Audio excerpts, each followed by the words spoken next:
Oh, just a couple more, come on.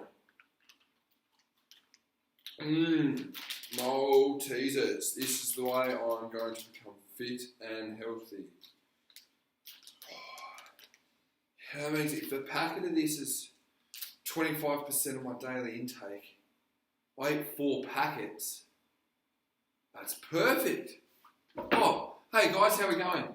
I'm just having a look at Maltesers and my daily intakes. Can I just eat 4 packets of these and meet my recommended daily intakes? Maybe, if we're lucky. Let's see. Alrighty. I threw this question out to you at the start of the term.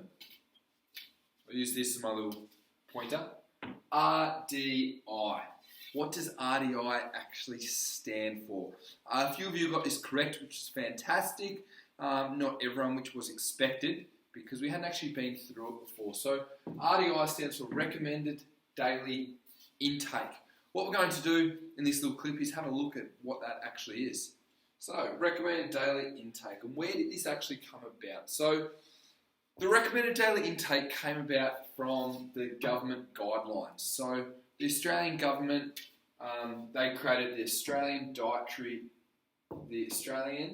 Guidelines. Now, these guidelines were developed from scientific evidence after some good quality research. So they weren't just some guy didn't just randomly make them up.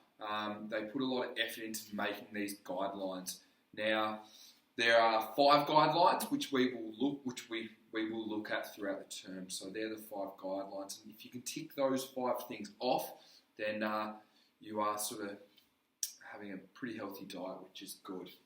Now, why do we need these guidelines? Do you think? Why did the government say enough is enough? We need to put these 5 guidelines in place and start looking at recommended daily intake. So the stats aren't very good. Australians are eating too much bad food and not enough good food. Australians aren't eating enough vegetables. They're not eating enough fruit. Typically, not everyone, but typically. The sad thing is this stat right here. So it's meant to say 2017, not 2007. In 2017, 2018, the Australian Bureau of Statistics National Health Survey they did a survey, and it showed that a staggering 67% of Australian adults were overweight or obese. Now, this is a ridiculous number. 67% are overweight or obese. So naturally, we have to do something about this. If you're overweight or obese, you've got a greater chance of dying of a preventable disease. So basically, that number is up 63.3% in 2014-15. So the stats are not good.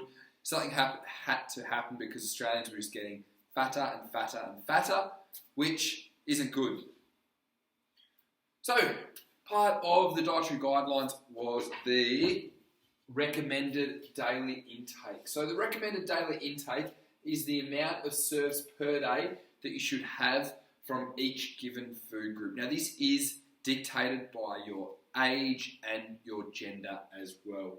So what we're going to look through now is we'll have a look at 5 different food groups, and then we're going to have a look at the recommended daily intake of each. So your 5 food groups, you've got your vegetable group, your fruit group, your grain group, your lean meats and poultry group, your milk, yogurt, cheese group. So we're going to have a look at these 5 groups and see what a serving is and how many servings we need. Now, I've put all the servings suggestions, the recommended serving sizes as 12 to 18-year-old boys and girls. So for adults, it is slightly different as well, but you can access the website and have a look at that. So for the vegetable group, for 12 to 18-year-old boys, you require 5.5 serves a day of vegetables. For the girls, you girls require 5 serves a day of vegetables. So pretty similar there. Now, what is considered a serve of vegetables? Do we get any vegetables from a serve of Maltesers? Probably not. It's a definite no, that is. So, 75 grams or one of the following is one serve. So one serve of vegetables is half a cup of canned green or orange vegetables. So that could be half a cup of broccoli, carrots, peas, something like that. Half a cup of cooked, dried or canned beans, peas or lentils. 1 cup of green leafy or raw salad. Half a cup of corn or 1 medium tomato. So they're examples where you could get one serve from. You need to total 5.5 for the boys, 5 for the girls. Fruit group. So 12 to 18-year-old boys require 2 serves and the girls also require 2 serves. So we're requiring the same amount of serves here. What is a serve of fruit? Well, a serve of fruit may be 1 medium apple, 1 banana, 1 orange, 1 pear. A serve of fruit may be 2 small apricots, kiwi fruits or plums, or dried or canned fruit. Just being careful with that because some of those can have a nice little bit of added sugar. But they are examples of where you can get 1 serve from, remembering you need 2 serves. Your next one is the grains group. 12 to 13-year-old boys require 6 serves. 14 to 18-year-old boys require 7 serves. 12 to 13-year-old girls, it's meant to say girls, require 5 serves. 14 to 18-year-old girls require 7 serves. Now, what is classified as 1 serve of grain? 500 kg. Who can tell me what kg stands for? Kg. I'm sure some of you would be able to do this. I would think. Kg. So it stands for kilojoules. That's something we will get a chance to touch on in later weeks. So kilojoules. So 1 serve from the grain group may be a slice of bread, half a medium roll, half a cup of cooked rice, pasta or noodles. Lots of carbs there, isn't it? Very carbohydrate focused.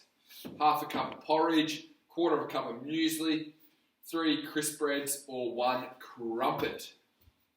I haven't had crumpets in ages. Got crumpets now. So they're examples of where you get grains from. Lean meat, fish, eggs or other plant-based options. So what do we recommend looking at here? The one previous was very carbohydrate focused. This one is very protein focused. So boys and girls aged 12 to 18 require 2.5 serves daily of this lean meat group, which is a very protein focused group. So 500 to 600 kilojoules we're getting here. 65 grams of nice, beautiful red lean meat. Nice steak. 80 grams of cooked chicken. Perfect. 100 grams of cooked fish. It's getting better and better. 2 large eggs. 1 cup of cooked or canned legumes/beans. 170 grams of tofu. 30 grams of nuts, seeds. So as you can see here, we've got all our meaty options. Our nice, delicious meaty options here. Then we've got our other alternate plant-based options here as well. So you're still getting that nutritional value as well. And as I said, this is very much the protein group here, which is really cool. And our last one is the milk, yogurt and cheese group. Boys and girls 12 to 18 years require 3.5 serves daily. So a serving, again, it's the same 500 to 600 kilojoules. Could be a nice cup of fresh milk. Could be 2 slices of cheese. Could be half a cup of ricotta cheese. 3/4 a cup of yogurt. So there's plenty of options there as well. Why do we have a recommended daily intake? What is the purpose of this? Well, it acts as a guide.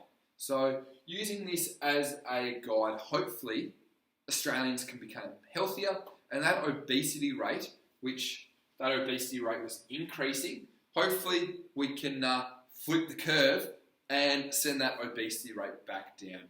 Then Australians will be living longer and healthy and hopefully happier lives. Important aspect to consider is food intolerance or food tolerance. as well. So remembering with this, it is just a guide saying these are the foods that you could eat. Certain people, preference of taste with certain foods, but also the way that your body reacts with certain foods as well. Everyone is different in regards to how their body deals with food.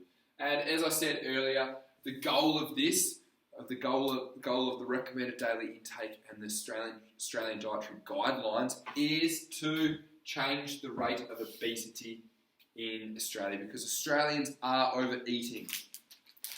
Mr. Graham overate when he indulged in however big this packet is, in a nice big packet of Maltesers. It's meant to be 6 servings.